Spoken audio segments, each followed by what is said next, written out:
Tänään teemana on savustus, joka ei tarkoita, että kutsumme savusukeltajia studioon. Se ei myöskään tarkoita kevyttä terveysruokaa, joten tämän ohjelman jälkeen kannattaa lähteä suosiolla lenkille.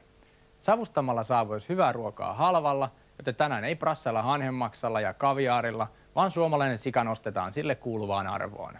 Tästä se lähtee. Ja lajike tämä oli. Hänhän piti vastata siihen. Niin. Voidaan nyt yhdessä. Mä luulen arvaavani, että on Asterix. Se on hyvä perunalaji. Joo.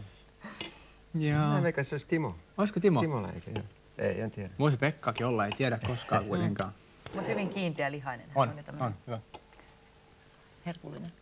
Kyllä tämmönen hyvin perusruoka, jos ajattelet jossain Euroopassa, niin tähän voisi olla lunssisafka missä tahansa pikkupaarissa. Maistuu hyvältä. Kyllä.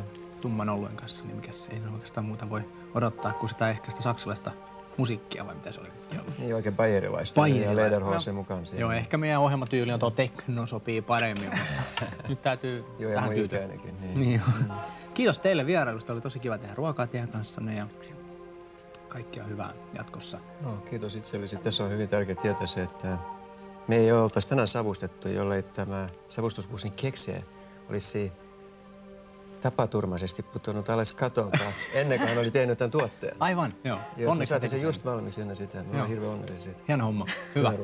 Okei, tänään tehtiin ruokaa veren ja savumaku suussa. Ensi viikolla uudet reseptit ja uudet kerholaiset. Siihen asti hämmentäkää täysillä. Moi moi!